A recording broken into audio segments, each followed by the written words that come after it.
And welcome everybody to the Fantasy Savvy Weekly Show with your host, Steve DeAngelo. We are back this time for college basketball discussion. We got some picks. We are going to bring in Josh Hallman at Hoop Visions to bring his picks. And I'm still really raw in the game. So into the NFL season, really haven't got to watch much college basketball, if at all, at all really of late. Probably the next week or two, I'll start to ramp things up, and then I'll give you guys some picks. But we're going to rely on his expertise. He's been watching for the past couple of months. He's really dialed in. He will have some good picks for you guys as well for this weekend's games. So we're going to get into that. Obviously we got the Super Bowl on the horizon next Sunday. Maybe we'll briefly talk about that, but next week, obviously we'll jump into it. We'll have our Super Bowl picks. That should come Thursday or Friday night next week. Also on the Face Off Sports Network, again, back Monday with Anthony and Matt. So check that out at fffaceoff.com, Face Off Sports Network on YouTube. Follow me on X at Fantasy Savvy. Like and subscribe, share on YouTube if that's where you're watching. But this is going to be a college basketball show with Josh. We're going to bring him in a sec. Fantasy Savvy Weekly. Let's go. Welcome to the Fantasy Savvy Weekly Show with your host, Steve DeAngelo, discussing high-stakes fantasy football, NFL picks, and much more. So sit back, relax, and enjoy the show.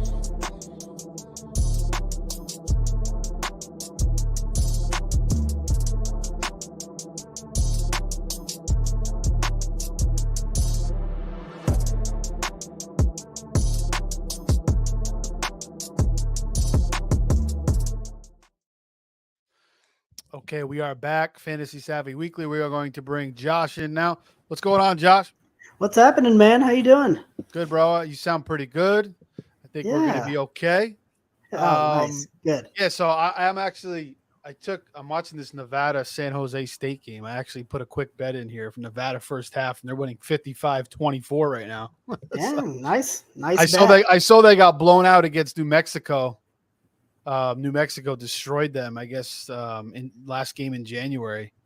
Was that in New Mexico? That's a tough place to play. Yeah. I want to go catch a game there sometime. It looks fun. Oh, yeah, that's definitely – New Mexico sounds like a good spot to go to. But, yeah, we bring Josh in, man. Like I said, I'm big into college basketball, but I usually don't start gearing up until about this time, after the NFL season is over. And, maybe in another week or two I'll have some picks for you guys. But Josh is going to give us some picks. He's going to give us some insight on these games that we have upcoming this weekend, some sleeper teams, some players to watch as well, some top NFL prospects, NBA prospects as well. So let's go in order here. And, the first game and a team that obviously, you've been talking about all year as your favorite, and that is going to be Connecticut. And they're going to be taking on St. John's. Tough game for them. Yeah, in Madison Square Garden. St. John's and UConn is giving 3.5 in this game.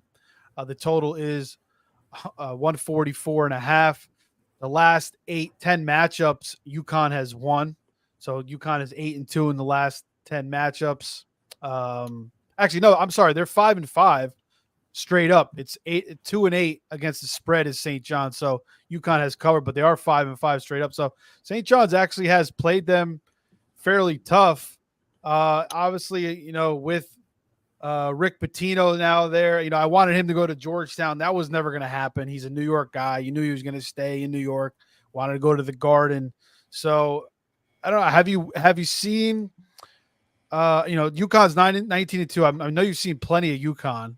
And you're very familiar with UConn, them. I'm never gonna pick them to lose. Ever. But just real quick on St. John's? Have you seen them play a lot this year? Yeah, oh yeah, I've seen them a good amount. I mean, they're very talented. They're playing well.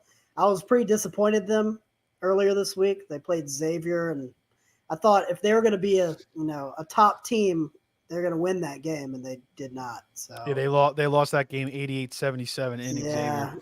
Yeah, that was disappointing for me. I mean, they've got some good players. This Denise Jenkins guy, Joel Soriano. They have this guy, RJ Louise, who's doesn't always play that much. It's kind of weird, but he's looked really good at times. I mean, they could pull the upset. If someone's going to beat them, I think St. John's is one of the teams that can do it for sure. But, I mean, I would not pick anyone against UConn at this point. I mean, I'm sure they'll probably lose another game or two at some point, but I wouldn't try to pick against them. I think that's a losing proposition if you're doing it very often. Right. So this is not going to be one of your official picks, but I guess Yeah. if you wanted I wouldn't pick it just because I do think St. John's is going to be up for this game. Obviously, it's his biggest game of their year. And, it wouldn't shock me if they keep it real close. And even if they pulled it off, wouldn't be totally shocking, but I still would not bet it. I mean, I just wouldn't bet against UConn. I would bet on them to win the championship, though. I feel like that's a great bet, whatever odds you're getting. I've made several bets throughout the season on them already, and I just feel like they're a pretty big favorite. And these two teams played December 23rd in UConn. UConn did win that game 69-65, so it was a pretty close matchup. Played them tight. Yeah. Was Klingen in that game? Did he miss that game? Not sure. He missed a few games, I know. And the big guy in the center, the 7'2" monster in the center. Klingen was, looks like he was out for that game. Yeah. They're definitely not as good without him.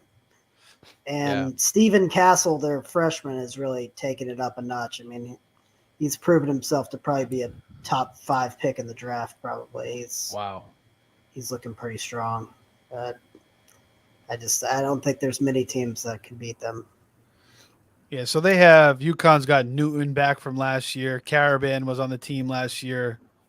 Who else was on the team? The Castle's new. Castle's new. They've got Solomon Ball. He's new. They've got a lot of young guys that are really. Who's this guy Johnson? Was he on the team last year? Is it Samson Johnson? Samson Johnson. I don't remember him last year. Yeah, he didn't play. This guy's from Africa. Looks 6'10". He may have been on the roster, but he wasn't playing any minutes. Yeah, Cam Spencer. He's new too, right? Oh, he's a senior. He was a transfer. Okay. He's been playing great. He's a guy you look at him, looks like a guy you'd see at the YMCA playing. Wouldn't be worried about him at all, but he's a great shooter though, and he's a smart player. Gets to his spots, knows where he's effective, and he gets there. And they got Hassan Diarra actually from Queens, so he's going to be playing a Queens team in New York here. He's a little spark plug off the bench. So are they a deep team or not really? They're very deep, and they could be deeper. I think they've got a couple guys that they barely even use that I think they could use. Right, and obviously Klingman was on the team last year as well.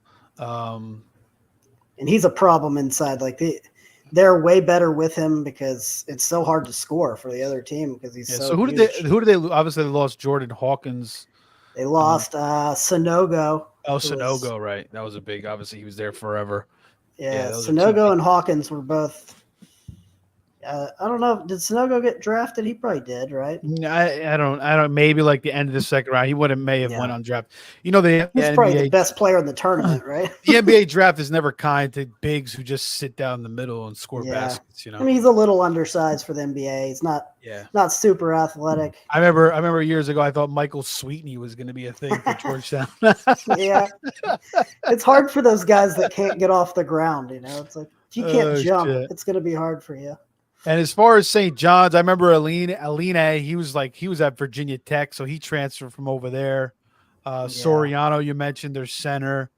Is there anybody else that sticks out on their roster? I think it's Denise Jenkins. Is that his name? Yeah, I see Jenkins, the point guard, and he averages 13.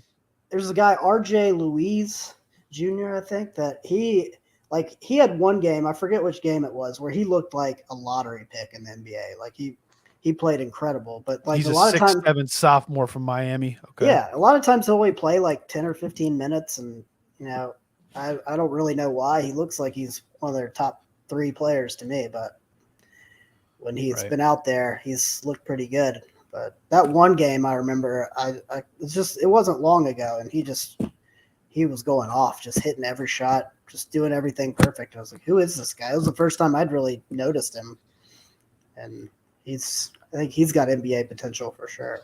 Yeah, so that's a must watch to start off the college basketball slate tomorrow at 12 on Fox in the Garden. UConn, the defending champs, Hurley against Patino. Um, so Yeah. it's going to be very, very Big day tomorrow. A lot of exciting games.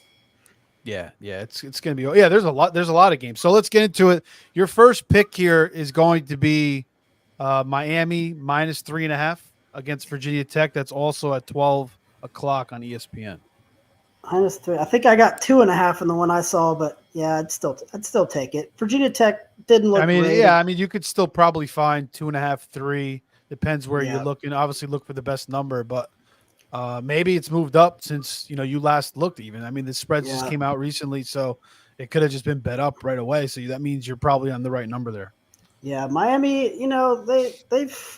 They've had some struggles this year, and I think it's time for them to turn it up because they've got the talent to be better than they have been. And Virginia Tech's not great. I just think this is a time for them to really hammer them home here.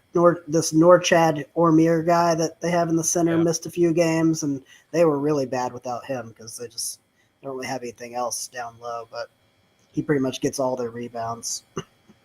Yeah, I remember him from last year. Obviously, on their run, he was a big player for them. Yeah. But yeah, he's averaging 18 this year, so he was out for a while. Now he's back healthy. Yep, he's back, and they've got a lot of talent on that team. I've been surprised they haven't been better, but I'm expecting that to turn around.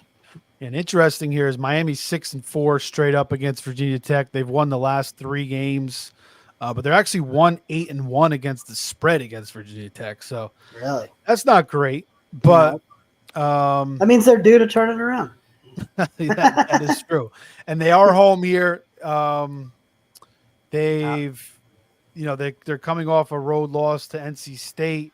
They beat Pitt at home 72-68. Virginia Tech just lost at home to Duke by 10, 77-67. They beat Georgia Tech 91-67. They beat Boston College 76-71, and then North Carolina State on the road, so 84-78. So, Virginia Tech's coming in, winning 3 out of their last 4, only losing to Duke. Not bad. They are. Miami, I feel like 2 out of the last 3.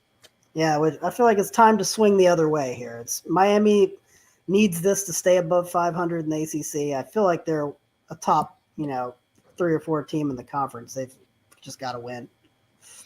And then Virginia Tech's leading scorer is Sean Padua, followed by Lynn Kidd. No relation to Jason Kidd, right? Not that I know of. I don't. They certainly don't play anything alike. If they are related. Yeah, he's 6'10". He's a 6'10" senior from Gainesville, Florida. Yeah, so he's not bad. He's a solid player, but Miami, if they lose this one, I will lose faith in them for sure. Obviously Jim Larinaga, he's been there for a while now, and he's done a hell of a job. Yeah. They lost Wong last year, their star guard. He was a really good player for them in the tournament. So now they have this dude, Matthew. I remember Nigel Pack from last year. I remember Wugla Poplar from last year. Yep. Oh, wow. He's averaging 14. Pack's averaging 14. And they have this dude, Matthew Cleveland. He's also averaging 14. Yeah, he transferred in from Florida State. Wow. He's 6'7" junior. Okay. So, they have basically, Omir's averaging 18. Then they got 3 guys averaging 15 points a game. Yeah, I feel like they have at least 4 guys on their roster that will play in the NBA at some point. So they need to be doing better than they are. So I'm expecting that to get started now. This is kind of the time where teams start to, really get into who they really are. The beginning of the season, all these different tournaments. You got the holidays. I'm sure they got family coming in. It's crazy. They're learning all these new players. They're learning how to play with each other. So by the end of the season, now when we get to like the middle of conference play and we're about a month away from March, this is when teams start to really, form. And then you get a really good idea, especially as we get into the conference tournaments, of who really are the hottest teams, who are the best teams as we get into March Madness. Yeah, I fully expected them to challenge for the ACC coming into the year, but it's not looking like they're going to be able to win the conference. But they could win the tournament. Wouldn't be shocking. All right, so we like We like Miami -2.5, -3, -3.5, even a -3.5, wherever the best number you can find. Yeah, The I like Knicks, them a lot at go ahead. 2.5 for sure. 2.5 looked real good. 3.5 I'd still take, but Yeah, I obviously mean, and you could as it always, goes up. I'm sure you could find that, and you could always buy it down on your book, to the 3 or the 2.5. If you want to pay the extra juice, you could do that as well. All right, next up we got Virginia Clemson, and this is at 2:00. Virginia is 9-1 in the last 10 matchups, 6-3-1 against the spread. So, They've had a really easy schedule coming into this game, and they are not the same Virginia we're used to seeing. This team is just not as good as we're used to. And Clemson got robbed at Duke the other day. I don't know if you saw that, but they no, I should mean, have won. They should have won yeah, at I Duke. saw it on SportsCenter. What exactly happened there? I mean, it was just a back and forth game, and as is usual, Duke just getting every call at home, like they do. I feel like Right. the refs. We talked about that earlier. I think the refs, like something happens to them in that crowd, and they just start they love to celebrate with the crowd or something. Give Duke the call. Maybe that's just me being a biased UNC fan, but that's what it feels like to me. It was just it was a foul call with like a second left or less, where pretty ticky tack call, but Yeah, so they did bounce back after that loss, 72-71 in Duke. They beat Louisville 70-64. Before that, they also won at Florida State 78-67. yeah, They went to overtime with Georgia Tech 93-90. Virginia is beaten Notre Dame 65-53, Louisville 69-52, North Carolina State 59-53, at Georgia Tech 75-66, and then Virginia Tech 65. So typical Virginia yeah. wins, low scoring, defensive ball by Tony Bennett, per usual. Virginia is 16-5. They're 7-3 in the conference. Clemson's 14-6, 4-5 in the conference. But you like Clemson here, minus Yeah, 4.5. this is one of those spots where, I mean, Clemson's been kind of screwed over the last few years, barely missing the tournament just over and over again. Seems like they're always one of those teams that's one of the first ones left out, and they're definitely good enough to be a tournament team. And I think they've got to start winning all these types of games, and I just think they're going to bring it tomorrow. And I also just think Virginia is still a little overrated, and people still remember the old Virginias, competing for conference titles, and their record's pretty good. I think it's due to fall. Like they're 7-3, they're right up there at the top, and I don't expect them to finish top 4 in the ACC. So I think they're due to lose a few here. And then Virginia's got their best player is PJ Hall, center, averages 20 a game. Clemson, yeah. Oh, Clemson. Sorry, my bad. Yeah, PJ Hall, he's real good. He's Then like a Tyler Hansbrough type of Joseph Girard III. He's from Syracuse. Yeah. He transferred. So he's averaging 50. Yeah, he's a good 3-point shooter. He's shooting 41% from 3. I didn't realize they had him. Chase Hunter is averaging 12. Mm-hmm. So they got 3 guys in double digits. Yeah, they're a tough team. They got this guy, Ian Schifflin, I think is his name, or Schifflin, who's just a really tough role player. I mean, this guy just does all the dirty work. He's not going to see tons of stats from him, probably a lot of steals. He averages 9. He averages 10 rebounds a game, basically. Yeah, so he does all the dirty work, lots of steals, loose balls, just being a nuisance out there, being real physical. Right. He's a winning player. He's a guy I'd want on my team for sure. The Virginia Reese Beekman, I remember him, Isaac McNeely, just underwhelming. 2 guys. I do like Reese Beekman a lot, but like this guy Ryan Dunn, like people were talking about him being like a lottery pick in the NBA, but he hasn't really done. His offense is not great. He's averaging. He's almost averaging a team. He's averaging 9.7 and 7 rebounds a game, which isn't terrible. Yeah. He's got under an assist a game though, which is not good. Yeah, he's got like the prototypical NBA size that I guess people were falling in love with. And he shoots 24% from 3, so he sounds like a Ben Simmons type player. Yeah, offensively he's not good at all. So yeah, I think people were expecting a lot more out of him, but I haven't seen it yet.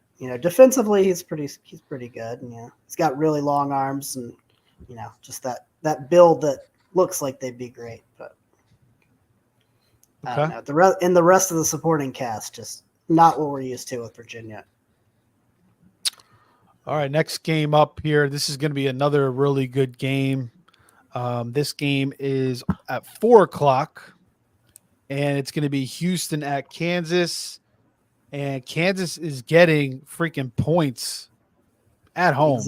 Exactly. Which is crazy to think about. They're getting 2.5, but Houston, 19 They're and tough. 2. Yeah, they're the same Houston they usually are. That really tough defense. They just lock there's you up. no history on these teams playing head to head. I guess they haven't. Yeah, because never Houston played head to head. just joined the Big 12 here. I'm just surprised they never played like they haven't played ever. I don't see any matchup here. Well, at least on covers, I don't see any recent matchups here. There's nothing here, so I don't know. That's wild. I don't know what the hell's going on, but Houston in their last 10, they're 6-4 against the spread, 8-2 straight up. Kansas is 7-3 and 5-5. So interesting matchup. With it, Kansas has Hunter Dickinson inside. Houston has all that size. How's that going to work out? Yeah, I mean, I think they're still the same as usual, where they can struggle to score a lot of times. They play phenomenal defense, and they're going to make it hard for you. But Kansas has arguably the best home court advantage in the whole country, and I just don't think Houston's quite as good as they're getting credit for, and they may still win that conference. The Big 12 is almost every team is about the same level of talent. I feel like they maybe the bottom two, are like all roughly the same, and it's like I don't even know who's going to come out of that conference winning it. But I expect Kansas to bounce back here, even though it's not the best Kansas team they've ever had. But I expect them to win the game, but they're getting a couple points. And Houston in the Big 12, they beat West Virginia. They lost to Iowa State and TCU. They beat Texas Tech, UCF, BYU, Kansas State, and then they just had a recent win at Texas. Interesting, they got LJ Cryer, coming over from Baylor. Mm-hmm. He just seems like a kind of an inconsistent type of shooter. I don't know if he's playing a lot better this year. He's averaging. He's played 15. well this year, and Jamal Shed has played really well. He's tough. But he's kind of like, it seems like he reminds me of like a Patrick Beverly. He reminds me like a Patrick Beverly. Right, that's how Patrick Beverly is, like hot or cold, right? Just brutally physical, just a nuisance defensively. And he only averages 12. I don't really know too much about Emmanuel Sharp, another guard. He averages 12. What's Houston averaging as a team? Can't be that much, right? 74. No, it's better. It's not better than I thought. Jawan Roberts, big dude, 6'7" senior. And then obviously Kansas, like I mentioned, they got Dickinson, they got McCullough, DeJuan Harris is still there. They got this guy Johnny Furphy or something, a freshman who's Johnny really coming. Furphy, what a name! Have you heard of him? I know. No, I haven't seen him play yet. Yeah, freshman out of Melbourne, Australia, 6'9", 200 pounds. Yeah, he's starting to play well, and he's the guy they needed because they were struggling. Is he a potential NBA prospect? I think he is. Yeah, he's got the size, length, athleticism, shooting like that. That's what they needed. How is he playing of late? He's playing he's finally getting to play more, and he's definitely providing them some much needed outside shooting because they were struggling to score too. Because DeJuan Harris is not a big offensive guy, and Dickinson's kind of a little plotter in there. He can hit the threes, but and the KJ Adams is not an offensive powerhouse, but he's just a really solid role player, and so they needed somebody to step up, and Furphy's been that guy who's stepping up for them as a shooter. Okay. Anything out of these guys? He only averages 4, but he plays 20 minutes a game. Marco Jackson. Have you seen this guy? He was like he's from New Jersey. He's from Marlton, New Jersey, this guy. Yeah, he was a McDonald's All-American who has not really had a great year so far. He's not really living up to that All-American status there, but he's young. All right, so Kansas is going to be the pick at plus 2.5. That may have dropped, or it may drop. It looks like it actually may have dropped down to 1.5. Yeah. So that's why it's good to, when these lines come out, you bang on them early if you can. Yeah. You almost never see Kansas as a home underdog. Yeah, this definitely dropped. It's now down to 1.5. So again, these spreads just came out a little while ago, and they already moved. So yeah, I mean, again, sounds like you're on the right side of that one as well. I mean, you have to think the public, Kansas at home, but Houston's the higher ranked team. They're 4. Yeah. With the Big 12, like really no game would be that shocking in the Big 12. Like these teams, like I was saying, they're all roughly the same level, and they're all similar. They're like very athletic, tough defensive teams, and most of them can't shoot. So it's like you hit or miss. Yeah, who's gonna shoot better that day? Right. So that's 4 o'clock on ESPN, and Josh likes Kansas minus the 2.5, or 1.5. Obviously plus 2.5, right? Plus 2.5, right? Or 1.5 if you can get it. You like Kansas to win, right? At least, I mean, at home, basically. Yeah, I mean, I would love to have those 2.5 points just in case, but right. I think they win the game for sure. Yeah. Right. So, you're going to catch 1.5, 2 points, 2.5, so you should be good. All right, next game, Auburn, who's been playing good ball there in the SEC against Ole Miss. And you wanted to talk a little bit about Ole Miss as a very dangerous team. Yeah, I mean, Chris Beard, Chris Beard is their coach. And right. Former coach at Texas Tech got thrown out of there because what happened? He was abusing players or something like that? I think it was like domestic abuse was at home. Oh, right. And then his wife tried to go back on it to save his career, but then, didn't work out. But I mean, he's such a great coach. I mean, he got snapped up pretty quick. Right, we saw Texas Tech. They made it to the finals that one year, right? Yeah, I mean, everywhere he's been, his team turns around real quick. They always play great defense, but this team's impressive. Like I had only seen Ole Miss a couple of times, and I watched them a few more recently, and they look like a different team than they did just a few weeks ago. And they got this little guy. I'm always a fan of the little guys. His name, I think it was Jalen. Was it Jalen Murray? Yeah, Jalen Murray is like 5'10", 5'11". I love him. He's a great player. I mean, I hope he can play in the NBA. He shoots 44% from 3. He should be able to play in the NBA. It's tough. He's from the Bronx. When you're under 6 feet, it's tough. But nice. He's 5'11". He's skinny though. He's only 170. He's great to watch. But he's in good freaking shape. That's for sure. Yeah, you'll really enjoy watching him. He's impressive. All right. And then you got Matthew Murrell. He averages 16.7. You got Alan Flanagan averages 15. Jameen Brakefield averages 12. He's been all over the place. I think he was playing for Duke at one point a couple of years ago. Okay. And Ole Miss, wow, they are 18-3. So yeah. And you can tell that their crowd is really into the games there. Like they're not used to them being good. So this is like the new excitement at Ole Miss.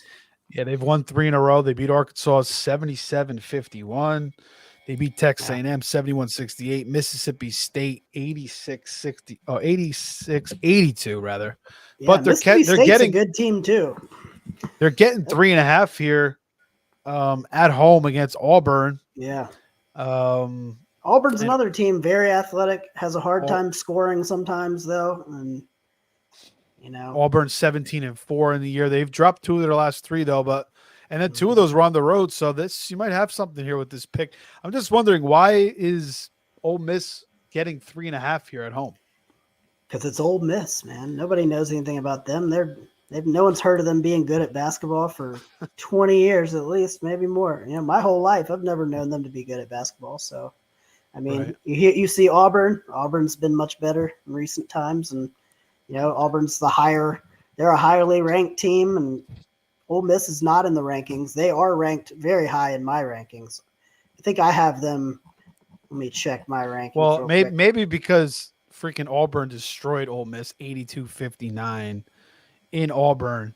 So this is a revenge game for Ole Miss for sure. They're going to be fired up. I like it, man. And like I was saying, I mean, they have shown massive improvements just in the last few weeks. Like you can see them starting to get it. It's like they've got their new coach here who's they seem to be buying into what Chris Beard's doing, and obviously he's proven he knows what he's doing. So, Yeah, regardless of the moral character, Bruce Pearl's done a good job. Yeah, Going all the way back at Wisconsin, Milwaukee. Where did Chris Beard start at? Do you remember? I can't remember where he was before Texas Tech. He's been good everywhere he went. I can't remember though. Okay.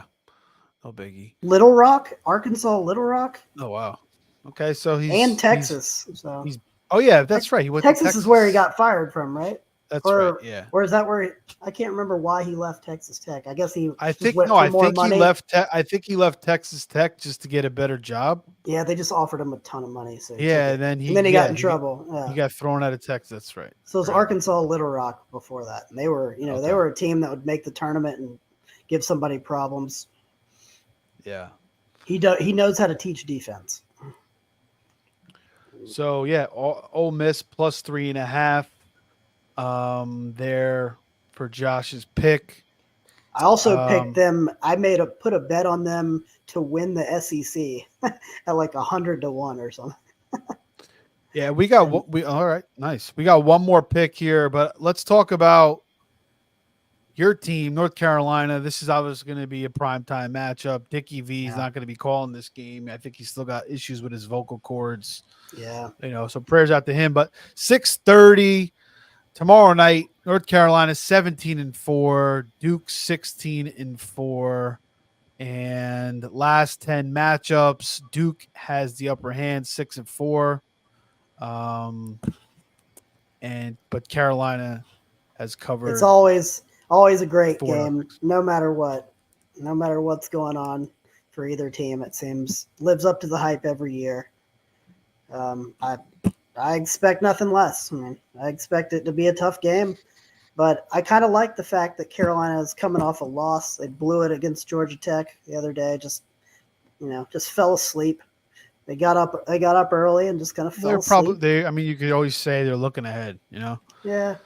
They just, Carolina can do that. They can kind of let down if it seems like it's going to be easy. They got out and jumped out to a quick lead against Georgia Tech. Probably thought they were just going to win easily and screwed around, let them hang in the game. Georgia Tech hits a few lucky shots at the end of the game, steals it. Yeah. So Carolina's favored by 4.5. The total is 150.5. Do you like the total on that game? Oh man, I don't know. I don't do too many over-unders. It's just just never really know. I think it's going to be a lot of points scored. Both these teams. Yeah, usually when I don't have a good feel in the game, I try to look at the total and try to take that too. But yeah, they're hard to pick sometimes. Yeah. These are two good offensive teams. They can both score. And Carolina's last couple games, they've won 4 of the last 5, beat Louisville, beat Boston College, beat Wake, beat Florida State. And then, like you said, they lost to Georgia Tech last 2 games in a row. Duke beat Virginia Tech. They should have lost to Clemson, I guess. 72-71 win. They beat Louisville. They lost to Pitt 80-76. Yeah.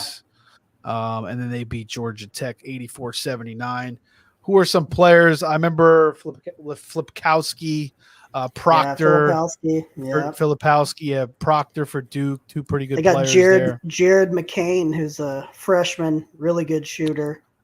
And they still have Jeremy Roach. Wow, he's a good player. Yeah, he's been there for at least 20 years, probably, right? Oh, yeah, he's scrappy. He's definitely good. Do any of these, could Duke or North Carolina go all the way this year? Win the whole thing? I think Carolina definitely could. Do I expect them to? No, but I think we have a big size advantage inside against them, and I think that's where the difference in the game will be. We're a bigger, stronger team, and I think that should be enough to win at home. But I don't fully trust this Carolina team. There's just something about them. Like I could see them having a letdown at the wrong time, like in the tournament, but I don't think they're gonna have a letdown in this one. But Duke still has Mark Mitchell as well, so. Yeah, roster for them. They're a good team. I don't think they're really capable of winning it all, but it's mainly because I think UConn is just so tough to beat that I don't think really many teams have a real chance. And Carolina still has R.J. Davis. Caleb Love goes over to to Arizona. That was I don't know Yeah. what was there was a I guess those guys weren't getting along. Is that what was Well, going I on? heard they were hanging out with the same girl. Oh yeah, That's I what heard was about going something on. like that too. He was messing with his So girl or I something. don't So know whose girl it was, and if it was even either of them, but they were both with the same girl supposedly. I don't so know. RJ Davis is averaging 21. He's shooting 40% from three. Yeah, Baycott's been there forever. Big dude, 6'11". That size you mentioned, senior. Harrison yeah. Ingram, 6'7", junior. RJ Um, Davis has been incredible all year. It seems like him and Caleb Love are having like they're still in competition here. Like they're both playing great. I mean, they're both used it as fuel, and it's working for both of them. how's So. this kid Cormac Ryan He's from solid. He York? transferred from Notre Dame. Okay. He's really helping this team. Like he's providing some competitive fire that we needed. I think he's big behind the scenes, getting everybody hyped up and keeping them in line, keeping them focused. I think he does a lot of work with that. And he's a Got good a shooter too. He does a little bit of everything for us. got a Jersey kid, Elliot Cadeau from West Yeah. Orange, New Jersey, freshman. Yeah. He's been playing great. Great floor general, sees everything, great passer. He's gotten way stronger. He came in like he looked like he weighed about 150 when he came in as a freshman, but he looks like he's packed on a lot of muscle in a short time. And he's Wow. tough. He's a good player. Yeah, this is going to be definitely obviously it's always a must watch, but you got the number 7 team against the number 3 team in the country. Carolina 17-4, 9-1 in the conference. Duke 16-4, 7-2 in the conference. Yeah, I mean, this is a huge game for the conference here. I mean, Carolina giving 4.5. Would you bet on Carolina, or it's just kind of a pass? yeah, I mean, I wouldn't. I don't really bet on this game very often, just because I'm so invested in it without having to bet. And if we win by 2, I want to be happy. I wouldn't want to take. What was the 4 when and you were then at North Carolina? What was the best Duke North Carolina game you saw? Do you remember?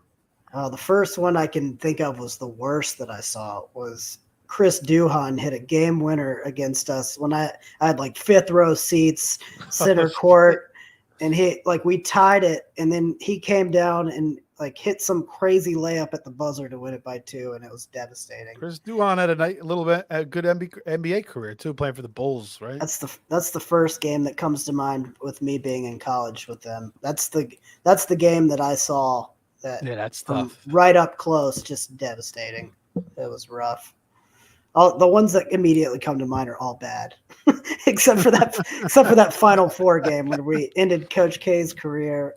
That was nice. Right. That was nice. Always have that. All right, and last game here that you like for your 5th pick is going to be at 8:30. It's going to be Kentucky playing against Tennessee. Kentucky, Calipari's got these kids playing well. They're 15-5. Tennessee's also 15-5. Kentucky's is 7-3. Oh, I'm sorry. It's actually 5-5 straight up, and even against the spread, they're 5-5. The total's even 5-5. So Kentucky's won the last 2 though. Here, Calipari, against Rick Barnes. Who do you like in this game? You notice my I'm sorry. theme. You like Kentucky +1. Why do you like Kentucky? You notice my theme of taking all home teams here. I've learned a valuable lesson over the course of my life.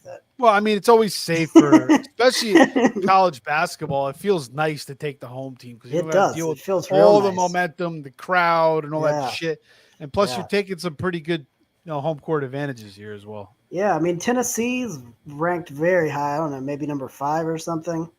And Dalton Connect is probably the best player in college basketball on their team. Like he's phenomenal, but they don't have much else that's helping him out. And Kentucky's coming off a loss against Florida. They were missing Wagner and Edwards, their 2 prized freshman recruits. I hope they're back for this game.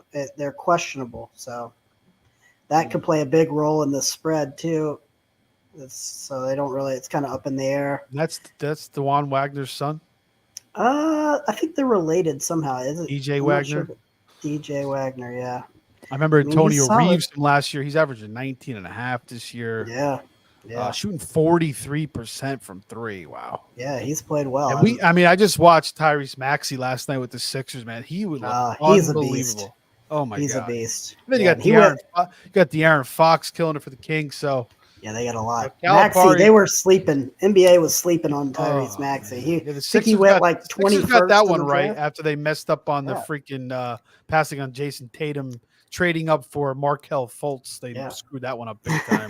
But he fell to like 21 in the draft or something. Wow. That was crazy to me. I mean, he looked like he was going to be a star. He was hitting game-winning shots. He's so confident. You know. I remember when he first started playing. He was a little raw, but then he just got better and better and better, and he keeps getting better.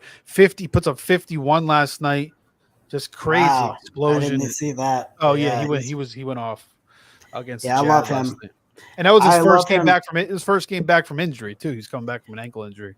I'm pretty sure he was in the same draft with LaMelo Ball, and I would rather have Tyrese Maxey. Oh yeah, sure. LaMelo Ball can't stay on the court.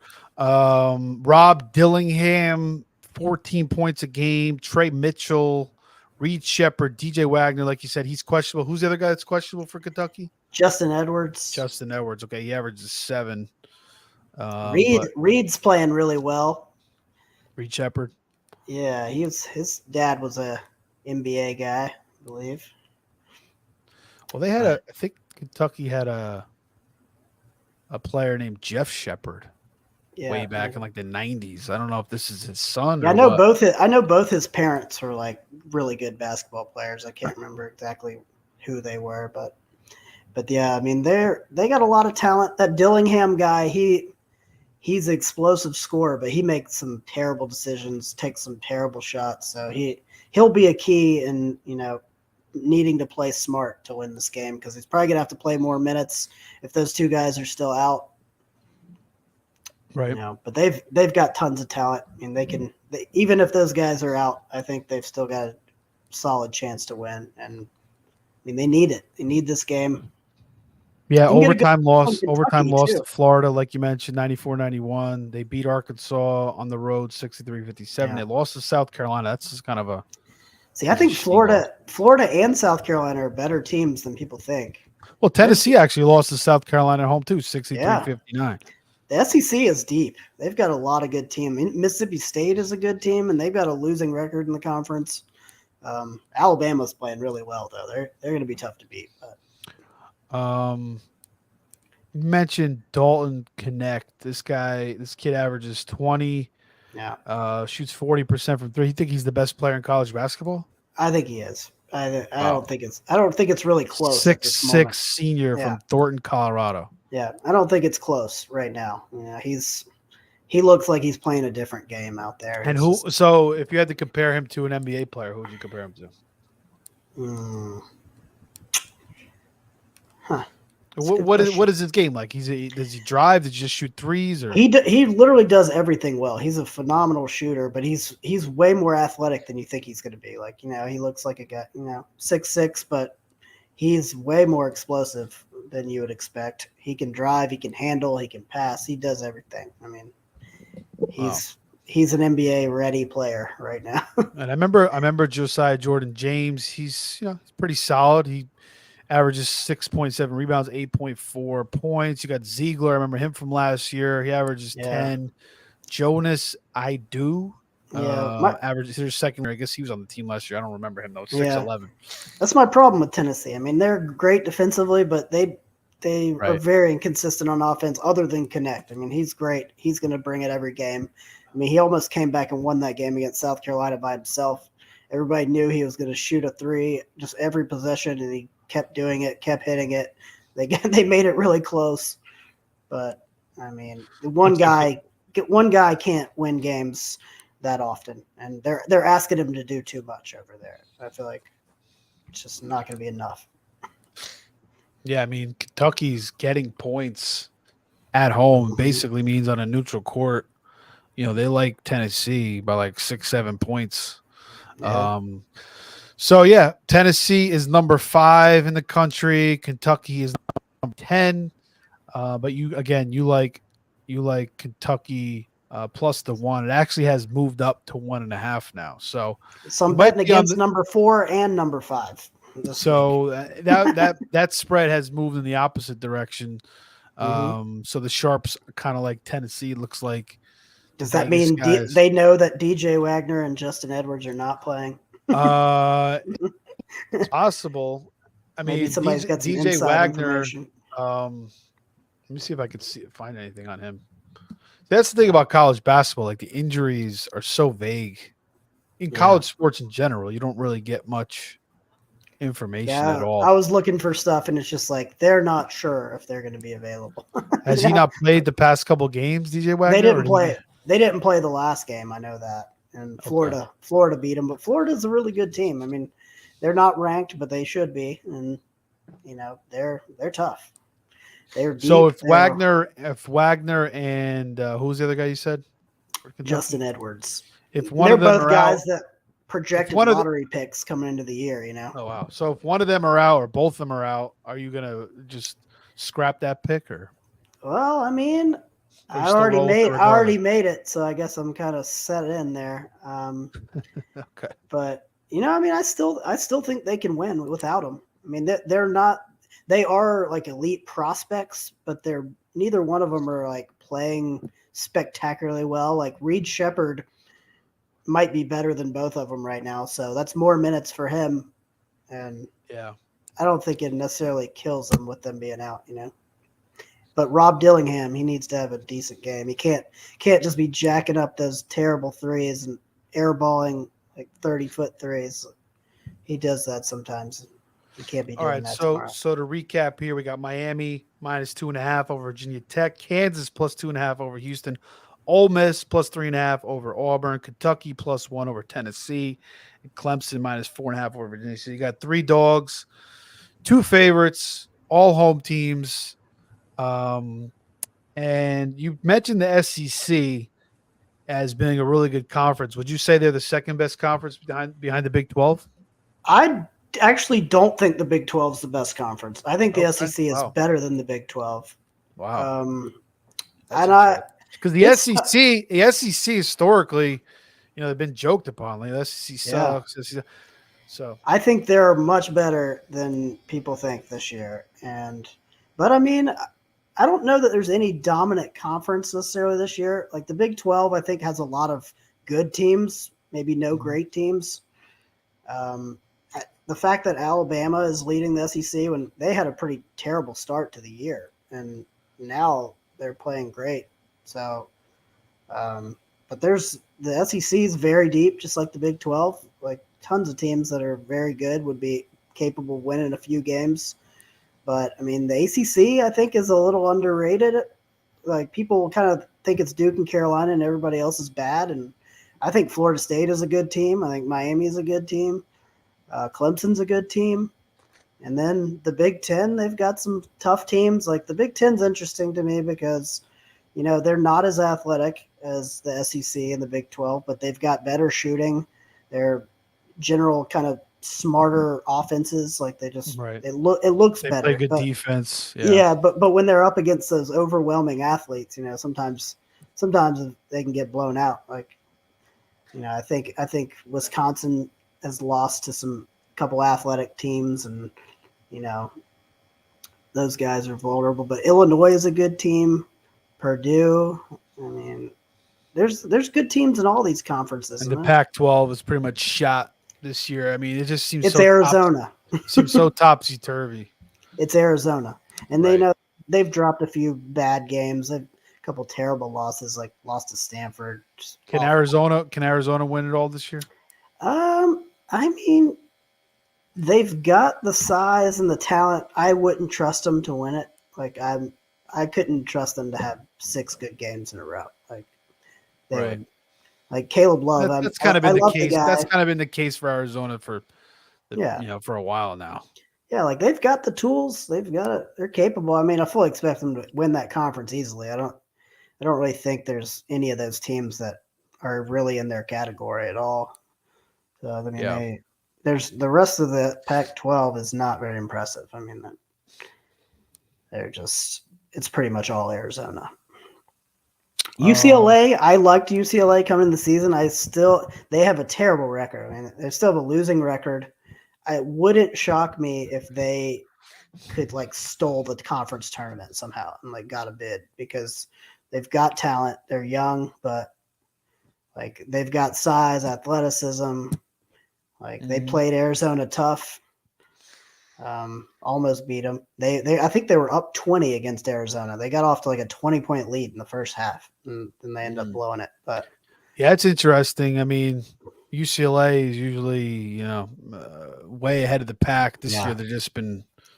They just totally lost their confidence for a while. They were just losing to everybody, and then they seem to be turning it around now. Though, like they seem to have found something. Do you think like the fact that the Pac-12 is going to be no more? Do you think that kind of affected their roster a little bit, or? I mean, they've got a good Cronin's roster. Recruiting a little bit, or they've got some players. I think they're just really young, and they lost a few games early, and they might just lost their confidence. These young kids. They're a team that could potentially get hot down the stretch here. Yeah, and I think Mick Cronin probably has had to learn a lot from this team because you see him on the sidelines screaming. He looks like he's about to murder somebody sometimes, and I think that kind of style of coaching is not working that well these days. The kids don't respond to that really anymore, and I think he's probably having to learn how to maybe be a little nicer about things to these guys, and right. But they seem to be figuring it out. I've seen them. They got a guy named Stefanovic. He's an NBA player to me. Great shooter, and I don't know. They got Sebastian Mack, who I think will be an NBA player. They got Bona inside, who's a massive guy. He should be a pro too, and they've got talent. All right, so we'll have to watch out for them. So you think the Big 12 and the SEC are kind of neck and neck, or the SEC even give the edge to a little bit? Yeah, I give the edge to SEC a little bit. How about the Big East? What do you think about the Big East? I love the Big East. I mean, obviously, I think UConn's the best team. I think Marquette is really good. They're tough. They're playing Georgetown tomorrow, 2:00. I expect that to be ugly. Ed Cooley, I'm a Georgetown fan. Everybody knows. That's gonna Ed Cooley. How about that reception he got there in Providence? He's saying he built the place. He knows why they're booing because he built that whole place up. That was ugly. That was an ugly scene there. He's all like this to the fans. Yeah. I don't know, man. Ed Cooley. I don't know if he's my cup of tea, but we'll see. I'll give him a couple. They're terrible. They got one win in the Big East this year, and it's against DePaul. I think they're 1-8 now. So. I like the Big East, though. I think St. They better move off him talented. quick. I mean, Ewing, I feel like they kept him around because he was at the college. The donors probably didn't mind giving money because Ewing was there. But Ed Cooley, he's not from there. He's from Providence. No. Like if he doesn't win after 2 years, I hope they just freaking kick him to the can right away. I think he'll be a much better coach than Ewing, but probably not going to win any championships over there with Ed Cooley. Well, the problem with Ewing was.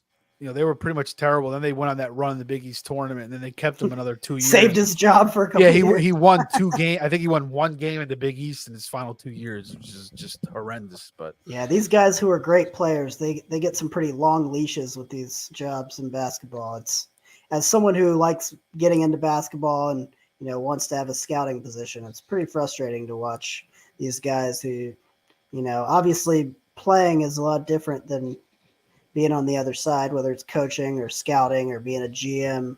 It's a different job. It helps when you're 6'11" and, super athletic like that.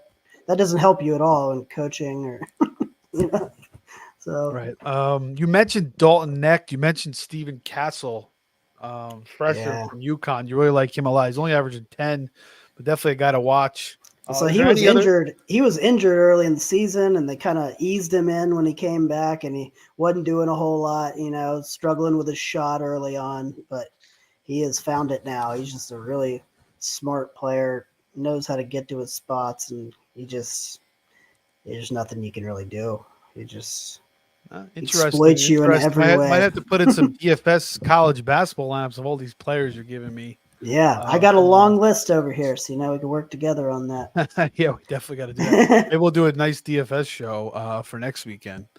Yeah. Who I like? BYU is a team I like that. Yeah, they're playing. All of a sudden, they went to the freaking Big 12, And it's like they got rid of that coach that was there for Dave, whatever his name was. He was there for, I don't know, 20 Dave years. Rose is that who it Dave was? Rose, yeah. Dave Rose. I mean, they had, they came close a couple of times, the Jimmer Fredette team, but this is they never made much noise. Now, they seem like they're competing in the Big 12. That's huge.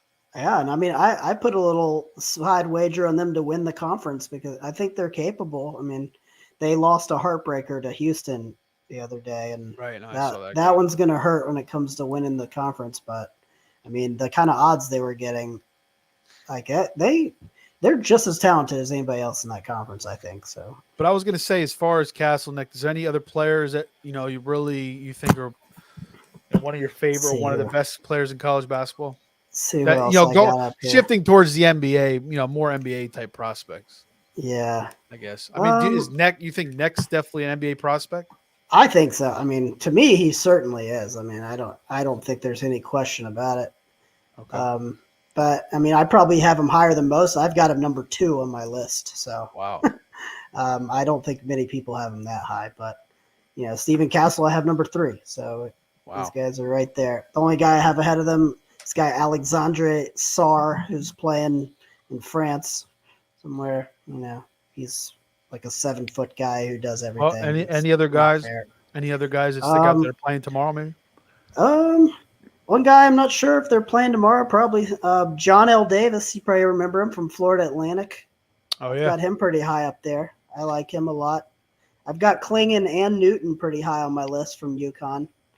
That Stefanovic guy I mentioned for UCLA. I almost included UCLA in my betting here. I think they're a home underdog. I forget who they're playing. Maybe all right, Oregon. So we'll lean to UCLA in that game.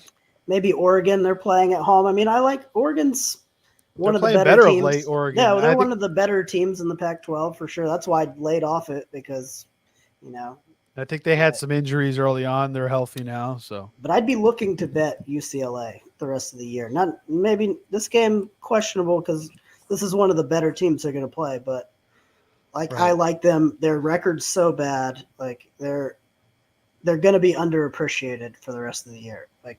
And when it comes to spread, so I like them going forward. A couple of sleeper teams. Let's get into these two teams. So obviously we like Cinderellas. We like teams from conferences we don't really know about. So when the brackets come along, we know who to pick. I mean, a couple of years ago you could have took Oral Roberts. They went all the way to the freaking Elite 8, whatever it was.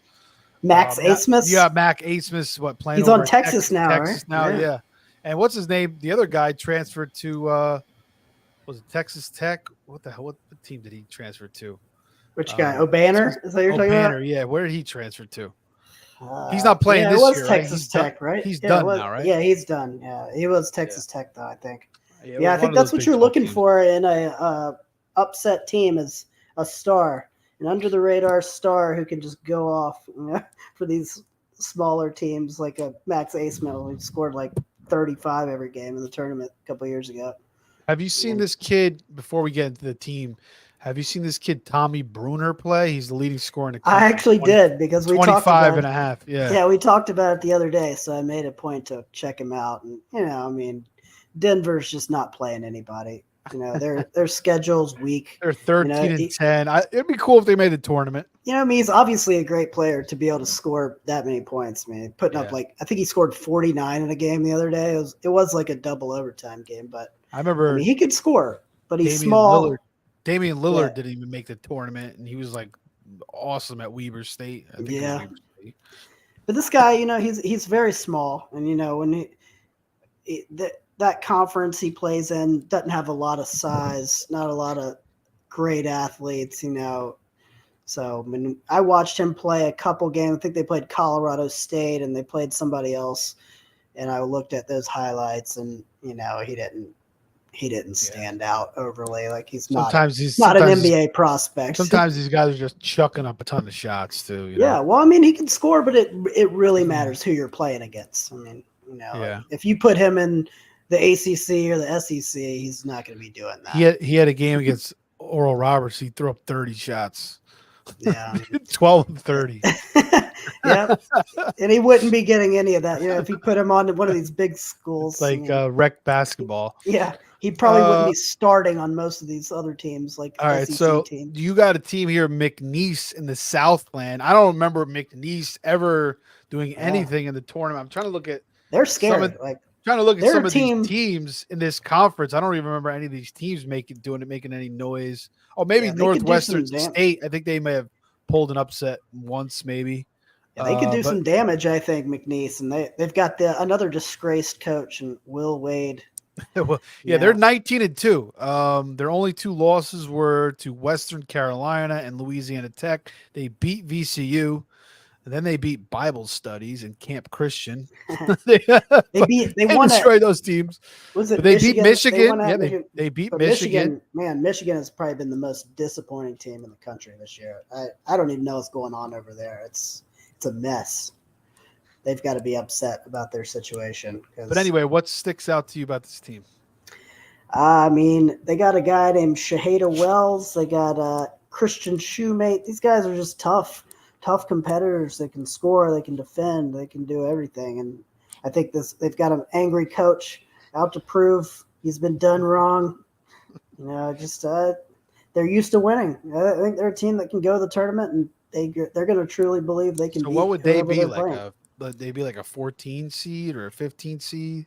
I mean, I would guess like a 12, maybe. That put them in that sweet spot with a 12, and that 12-5, is always happening. I guess if they win out, they come in at 30-2 or something. I mean, how low can you put them? Right. But I'm sure they probably won't be higher than like a 11-12. All right, so McNeese is definitely a team to watch out for as we approach the tournament. Another team, you said maybe you didn't want to talk about it. We'll bring it up anyway. They've lost 3 of their last 4, though. They're 12-8. North Texas. What sticks out to you about them? They just had this little point guard I really loved. It was Jason Edwards is his name, and he's playing great. They played Florida Atlantic really tough. I think it was in Florida Atlantic. When we were talking about wanting to go to one of those games, that would have been a great one to go to. And John L. Davis hit a game-winning 3 at the buzzer to break their hearts. But they just look like a tough team capable of winning a game. I think they only lost by 1 to St. John's. They lost to LSU by 4. Yeah, they lost to Boise by 5. Got beat up by Mississippi State. They beat Wichita State. Mississippi State is they're a good team. Dude. Mississippi State they're a team people should be looking to bet on for the rest of the year. They're better than people think. But North Texas' path to the tournament is probably gonna have to win the conference tournament, right? Pretty much always when you're coming from those kind of conferences. And I think it's gonna be tough for them. But Richmond I like too. Appalachian State I like. These are teams that Richmond, they've had a lot of success in the tournament. Yeah. Appalachian State usually is a football team, but they beat Auburn this year. So, but these teams you never really know who's where's that? That's Boone, North Carolina, right? It is Boone. How is that area? I had one of my friends went to Appalachian State. It's beautiful. Pretty much most of the skiing I've done in my life is up there. Nice. But it's a cool town. They're a good team, tough. They don't have overwhelming talent, but they're tough. They've got the size and strength to compete. And you never know who's going to be in the tournament from these conferences. That's the hard thing about picking a sleeper from these conferences, because you pretty much have to win the tournament to get in most of these cases. Right. If not, maybe a team to look out for the NIT. Yeah, for sure. I think North Texas won. I think they won the NIT last year, North Texas. Okay. So, and last thing you wanted to talk about was offensive goaltending. I don't know why this came to my mind when I was just thinking of topics to talk about. It's because it's something that irritates me every single week, and it just needs to be changed. I mean, there's so many times where the ball's just obviously coming off the rim. Somebody slams it back in. I don't know. In college, can you review it or under 2 minutes, or how does it work? I mean, if it's anywhere in the vicinity of the rim, they wave it off. So it's it can obviously be coming off, but no, I understand. I've seen that happen too. I hate that shit. Yeah, it's so annoying. Just stop calling that. Let them dunk it back. Like they just need to change that rule. It just These bothers refs are me. blind already. They can't see that high up. But it's Come really on. the rule in general is just a bad rule. And you know how overseas international play, like once it's on the rim, you can like knock it off the rim. I'm not Yeah. sure how I feel like about the defense knocking it off like that, but I guess I if you're would going to allow the I would offense to put it back, then Yeah, and I would say out of all sports, college basketball refereeing is definitely the one that pisses me off the most. yeah, Oh man, all those little tacky foul calls they yeah, make, and they're oh just so god, inconsistent. You know? it's terrible. But they sometimes just completely ruin a game where they're just calling everything. Like, let them play a little bit. Come on.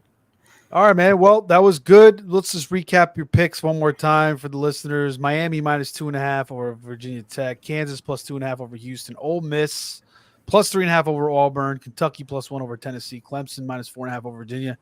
Thanks, Josh. Tell them where they can find you and what you're doing right now. Well, I've got a website that I'm about to be more active on, which is hoopvisions.blogspot.com, where I post a lot of my scouting work. And, you know, most of my work I just kind of build throughout the year. And then about this time is when I start posting it. And I need to be better at that. But, you know, I don't know what I would describe myself as. I'm just not someone who's online very often. I'm not real active on Josh, Twitter. I'm not on well, Facebook. you live across from the street from the beach, so I don't Yeah, I blame go you. out to the beach, man. I don't have time for all that stuff, but you know, I'm gonna try to do better. I'm gonna try. But I did, you've wrote a couple articles for fffaceoff.com, yeah, I know. I did start an Instagram account that I plan on like at least posting my rankings, and I've been in talks with the website about having my rankings up, and you know, All right, good. so Well, this is going to be on the Face Off Sports Network. mm, That's going to be on the podcast there. So go check that out as well. Again, Josh probably, he'll probably have some articles for fffaceoff.com. Also check out his blog. Follow him at Hoop Visions on Twitter, or X rather. And then we're going to do this, I think, every single week until the end of freaking, all the way to the end of the NCAA tournament. I mean, now is the time. yeah, We're in February. Football's over. Now is the time to yeah, start watching college yeah. basketball and Time getting for to know everybody to these. start paying attention. Yeah, getting to know these teams, getting to know these players as we, get the March Madness coming up. We got the brackets coming up. If you guys could do player pools as well, head over to fantasypostseason.com. My friend just bought that site. It was going to go debunked. He bought it, so that's still going. You could start your own league. You could draft the players in the tournament. That's the most fun fantasy tournament. All the fantasy tournaments I've done throughout my life, it's always been the best. March Madness, the first freaking weekend, it's awesome. Especially if you don't know, when I remember when I first started doing it, I didn't really know a lot of the players. I'd find out about them when I started watching Yeah, the tournament. I remember I had like this dude Jermaine Dearman from like Illinois State. I don't know if you remember him, but he freaking went off of the tournament. They went to the Sweet 16. Bruce Weber was their coach. And it's just cool to and you start rooting for him. But check that out, fantasypostseason.com. yeah. And I'm man, ready to put in a good performance in that this year. this is the time, man. This is definitely the time to start watching. But thanks, Josh. Again, Yeah, we'll be man. back Thanks for having me. next. Well, yeah, we'll be back next week for more college. Well, maybe, yeah, we'll try to get a college show in too. I mean, we got the Super Bowl, so if not, we'll definitely do the following week again, all the way up. Need a big to the end of the performance from tournament. my Chiefs in that Super Bowl here in our little player pool. Oh yeah, Need we got a player pool on that as well. I need that. But yeah, those player pools are the best, man. I'm excited for that in the tournament. I'm gonna redeem myself this year. All right, man. Well, it sounds good. Thanks for joining me tonight, and All right, thanks for man. everybody for listening. We'll see you next week. Take care.